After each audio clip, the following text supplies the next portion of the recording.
Good morning everyone. तो लोगों की चैप्टर जो चल रही थी वो करंट इलेक्ट्रिसिटी थी, और इससे पहले हम लोगों ने जो पढ़ा था वो क्या था कि two batteries two batteries in parallel connection कहने का मतलब हुआ कि जब दो बैटरीज कुछ ऐसे पैरेलल कनेक्शन में स्टेबलाइज हों, ठीक है। तो उस सिचुएशन में हम लोगों ने क्या देखा था कि इसकी ईएमएफ अगर E1 है, इसकी ईएमएफ अगर E2 है, इसकी इंटरनल रेजिस्टेंस R1, इसकी रेजिस्टेंस इंटरनल रेजिस्टेंस R2 है, तो जो इक्विवेलेंट ईएमएफ आएगा वो हमारे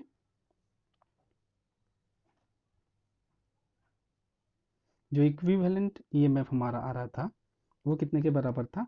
तो E1/R1 प्लस E2/R2, ठीक है। और एक थोड़ी सी चीज पढ़ी थी हम लोगों ने, उसमें क्या था कि if if two cells are in series, ठीक है। सीरीज कैसा कनेक्शन था? तो नेगेटिव पॉजिटिव नेगेटिव पॉजिटिव।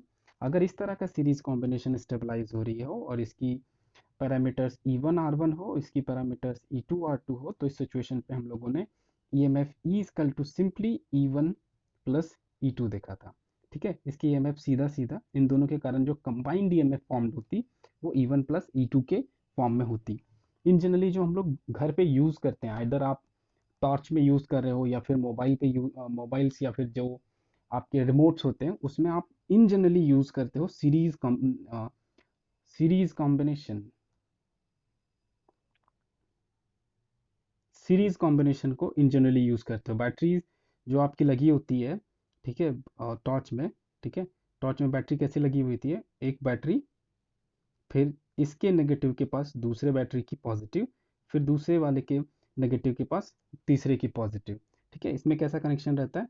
एक की पॉजिटिव नेगेटिव, जहाँ पे नेगेटिव दूसरे का है वहाँ पे पॉजिटिव, फिर इसकी नेगेटिव, जहाँ पे दूसरे का नेगेटिव है वहीं पे थर्ड वन का पॉजिटिव। कुछ ऐसा कनेक्शन स्टेबलाइज किया हुआ रहता है आपके टॉर्चेस में, ठीक है।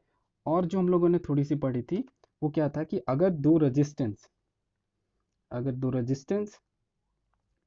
सीरीज में हो जिनकी वैल्यू R1 प्लस R2 हो, तो सिचुएशन में जो इक्विवेलेंट रेजिस्टेंस था वो सिंपली R1 प्लस R2 यानी दोनों के सम के बराबर था। और अगर दो रेजिस्टेंस पैरेलल में हो, ठीक है, इसकी वैल्यू R1 इसकी वैल्यू R2 है, तो इक्विवेलेंट रेजिस्टेंस जो होगा 1/R will be equal to 1/R1 plus 1/R2, इन दोनों के रेसिप्रोकल के सम के बराबर होगा। ये चीज़ें हम लोगों ने पढ़ी थी। तो अगर आपके पास एक पर्टिकुलर सर्किट हो, ठीक है, सर्किट कुछ ऐसा हो कि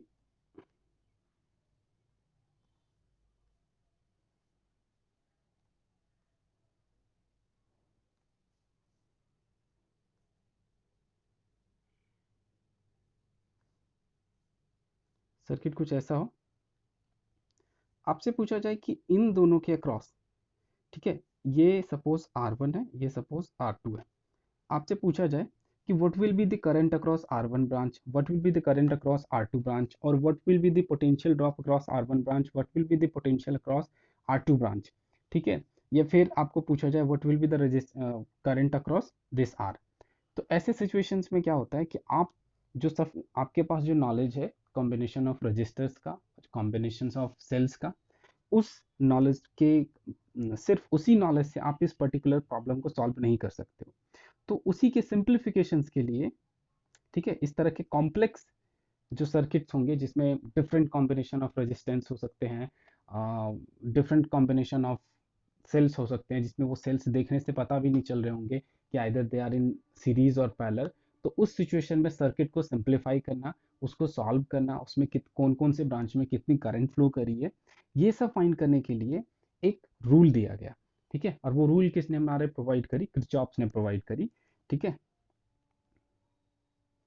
क्रिचॉप्स ने प्रोवाइड करी, ठीक है, इसीलिए उसका नाम है क्रिचॉप्स रूल्स। तो आज की जो हमारी टॉपिक है वो हमारी क्रिचॉप रूल्स है। हम लोग पढ़ेंगे डिटेल्स में व्हाट इज क्रिचॉप रूल्स, ठीक है। और उसी क्रिचॉप रूल को यूज करके एक सर्किट को सिंप्लीफाई करेंगे और उससे फाइंड करेंगे कि डिफरेंट ब्रांचेस में करंट्स की वैल्यू क्या होगी। ओके, तो जो क्रिचॉप्स रूल है, ठीक है, जो हमारा क्रिचॉप्स रूल है उसमें मेनली दो तरह के रूल्स होते हैं। एक हमारा होता है क्रिचॉप्स जंक्शन रूल, ठीक है। क्रिचॉप्स जंक्शन रूल, जंक्शन किसको कहते हैं? किसी पॉइंट पे आकर के अगर दो ब्रांचेज आकर के मिल रहे हैं तो उसको जंक्शन बोलेंगे, ठीक है। इस तरह का पॉइंट को हम जंक्शन बोल सकते हैं।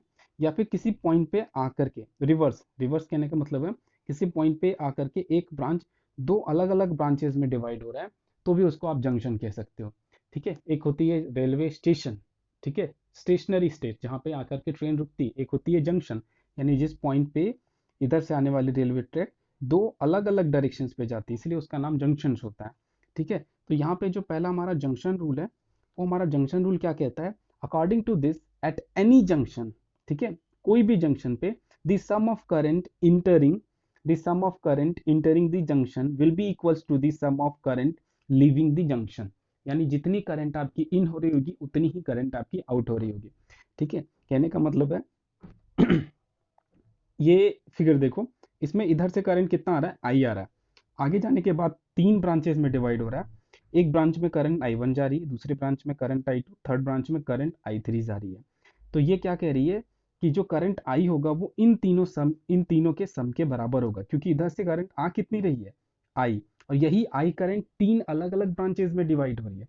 देखो ये ऐसा हो क्यों रहा है, तो I is equal to Q by T पे होता है, यही होता है ना current, charge per unit time, ठीक है। तो आप कह रहे हो चार्ज पर यूनिट टाइम तो टाइम है, ठीक है, इसको अभी रहने देते हैं। करंट सीधा सीधा इस बात पे डिपेंड करता है what is amount of charge. आप इधर से आ रहे हो 10 कूलम लेकर के, ठीक है, आगे चलने के बाद तीन अलग अलग ब्रांचेज में डिवाइड हो जाएंगे। तो इसका मतलब ये हुआ कि यही 10 कूलम इन तीन अलग अलग ब्रांचेज में डिवाइड हो रहा है। कहने का मतलब है एक 3 कूलम्स लेके जाएगा, एक 4 कूलम्स लेके जाएगा, ठीक है, एक 3 कूलम्स लेकर के जाएगा। टोटल का सम जितना इंटरिंग चार्जेस होंगी उसी चार्जेस के बराबर होगी, ठीक है। तो जो हमारा पहला रूल है जंक्शन रूल, वो इस टॉपिक पे बेस्ड है, इस मेथड पे बेस्ड है कि जो भी करंट किसी भी जंक्शन पे इन हो रहा होगा उतना ही करंट जंक्शन से आउट भी होगा। यानी यहाँ से करंट आई इन हो रहा है, यहाँ पे तीन जंक्शन स्प्लिट हो रहे हैं, फिर उसके बाद तीनों जंक्शन पॉइंट बी पे आकर के मिल रहे हैं।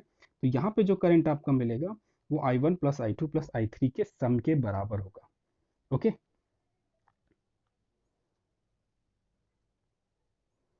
अब आते हैं हमारी दूसरी जो रूल है क्रिचॉप्स की, वो है क्रिचॉप्स लूप रूल, ठीक है। लूप रूल पहले क्या होता है वो देख लेते हैं। पहले लूप किसको कहते हैं, लूप लूप कहने का मतलब है सर्कल, ठीक है। सर्कल बोलो या फिर कोई भी ऐसा पॉइंट जो जहां से स्टार्ट हुआ वो वहीं आके खत्म हो जाए। इस पॉइंट से स्टार्ट हुआ वो इसी पॉइंट पर आ जाए। ऐसा कोई सेफ स्ट्रक्चर नहीं होगा कि लाइक सर्कल ही होगा या स्क्वायर ही होगा, ऐसा कुछ भी नहीं। लूप कहने का मतलब हुआ, लूप किसको कहते हैं, जो जिस पॉइंट से स्टार्ट हुआ वो उसी पॉइंट पे आकर के खत्म हो जाए। तो आप उस तरह के शेप्स को, उस तरह के स्ट्रक्चर को आप लूप कहोगे, ठीक है।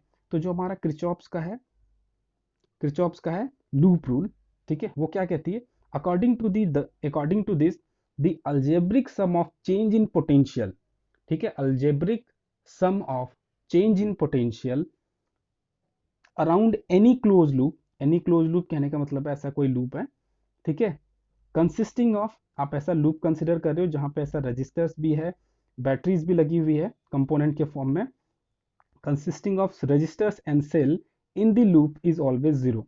यानी आप एक लूप कंसिडर कर रहे हो ए, जो ये ए पॉइंट से स्टार्ट हो रहा है, ए पे खत्म हो रहा है, और जब वो ए से शुरू हो रहा है तो उसके वो ए पे वापस आने से पहले तक उसमें डिफरेंट रजिस्टर्स इन्वॉल्व हुए, डिफरेंट सेल्स इन्वॉल्व हुए, और वापस वो पॉइंट ए पे ही आ गया। अगर इन पॉइंट ए पे ही आ जाएगा तो हमेशा जो पोटेंशियल की वैल्यू होगी वो जीरो होगा। कहने का मतलब अगर यहाँ पोटेंशियल V1 ड्रॉप हुआ, इसकी पोटेंशियल V2 है, इसकी यहाँ पे कोई है पोटेंशियल V3 है, यहाँ पे आ रहे हो वापस पॉइंट ए पे आ रहे हो, तो आप क्या देखोगे कि potential V1 plus V2 plus V3 will be always equals to zero, ठीक है। इस सर्किट के पर्सपेक्टिव में देखोगे, इस सर्किट के पर्सपेक्टिव में देखोगे तो क्या है, एक सेल लगी हुई है, एक रेजिस्टेंस है R, ठीक है, और इस ब्रांच में करंट कितना फ्लो कर रहा है I, ठीक है। तो इसके अक्रॉस पोटेंशियल कितना ड्रॉप हो जाएगा, I इंटू आर। यहाँ पे पोटेंशियल ड्रॉप कितना हो गया, V1 equal to I R.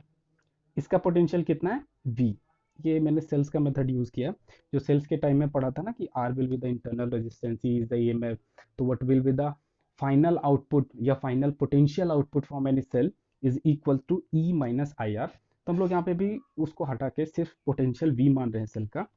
तो क्या देख रहे हैं कि आर के अक्रॉस जो पोटेंशियल है वो V1 which is actually equal to I are.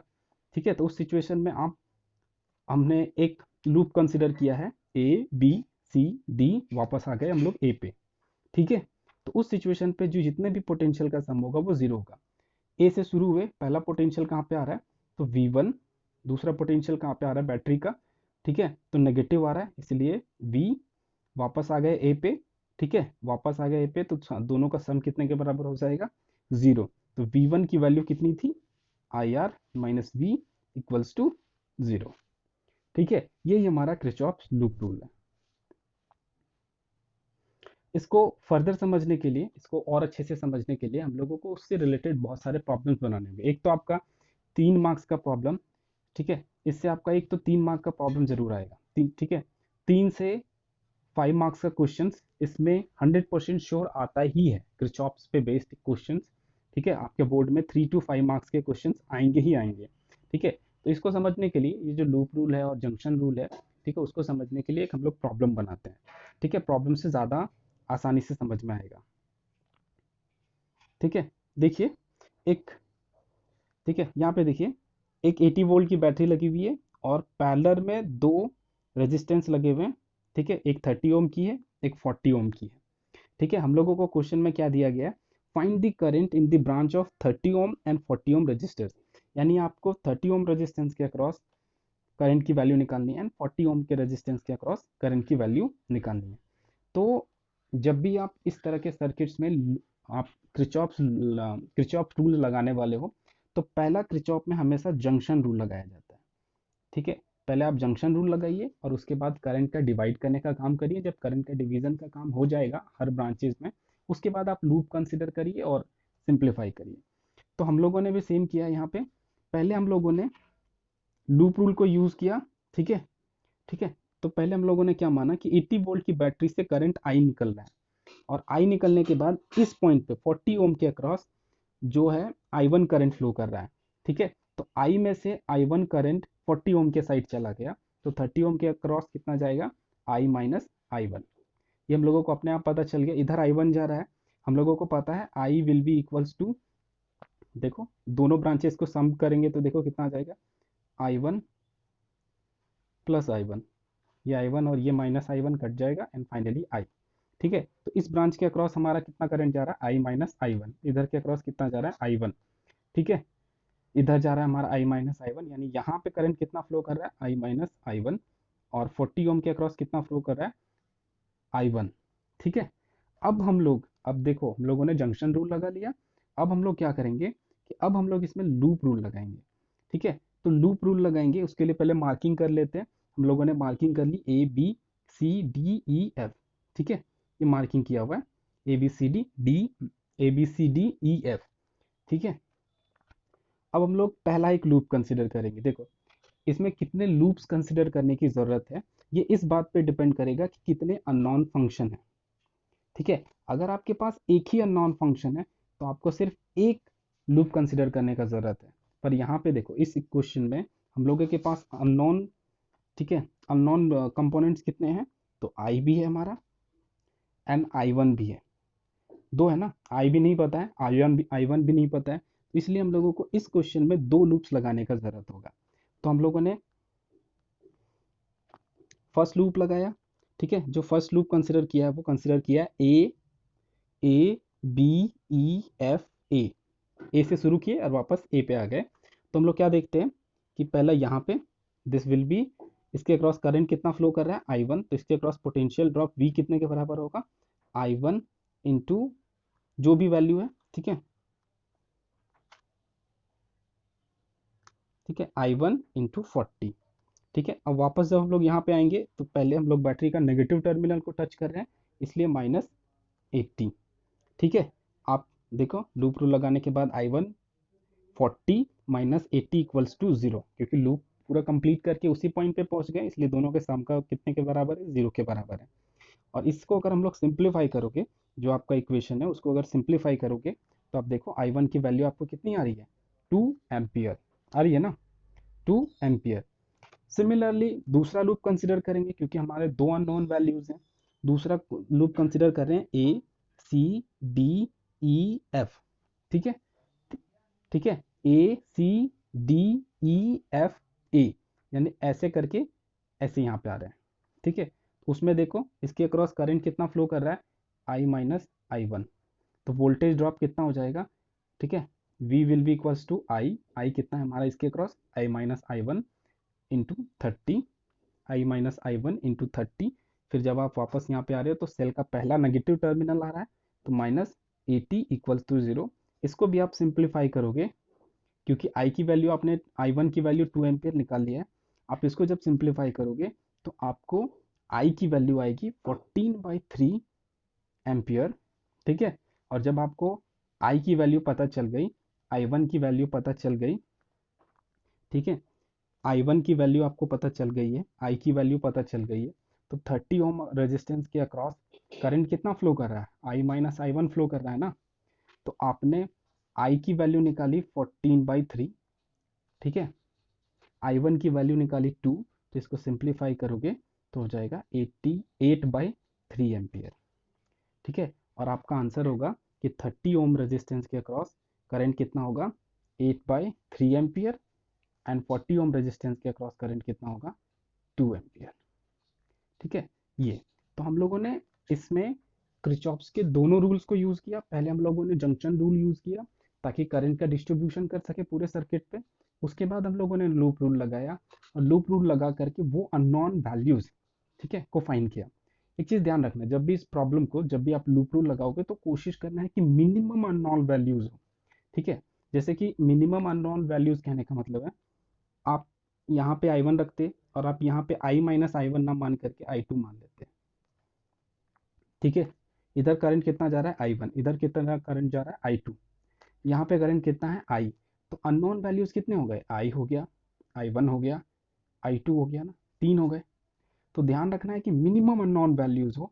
और वो आप कैसे कर रहे हो, तो आपने एक के साइड करंट आई वन माना, चूंकि आपको पता है जंक्शन रूल में किसी भी पॉइंट पे करंट की वैल्यू, किसी भी पॉइंट पे अगर जंक्शन स्प्लिट हो रहा है तो वहां पे इनिशियल जो भी करंट की वैल्यू होगी वही उसी के सम के बराबर होगी। तो इधर आई वन गया, तो आई में से कितना करंट उधर चला गया, तो आई वन करंट चला गया, तो रेस्ट करंट किधर के अक्रॉस जा रहा होगा, 30 ओम ब्रांच के अक्रॉस। तो ध्यान रखना है कि मिनिमम अननोन वैल्यूज यूज करनी है, और जितना अननोन वैल्यूज होगा उतना सारा लूप कंसिडर करना है। अगर 3 अननोन वैल्यूज आ गए तो आपको 3 लूप बनाने का जरूरत होगा, 3 लूप लोगे आप और उससे सिंप्लीफाई करोगे। ऐसे भी जैसे कि एक्स प्लस वाई रहता है ना, तो x प्लस वाई का दो इक्वेशन होने पे आप x और y की वैल्यूज निकाल सकते हो, ये 14 है, ये 13 है। मान लो सिर्फ x plus Y equal to 17 लिखा हुआ है, तो x और y की वैल्यू निकाल सकते हो नहीं ना। इसलिए जब दो अननोन वैल्यूज होंगे तो कोशिश करोगे कि दो इक्वेशंस फाइंड करो, दो इक्वेशंस तभी आएगा जब दो लूप करोगे। ओके, ठीक है।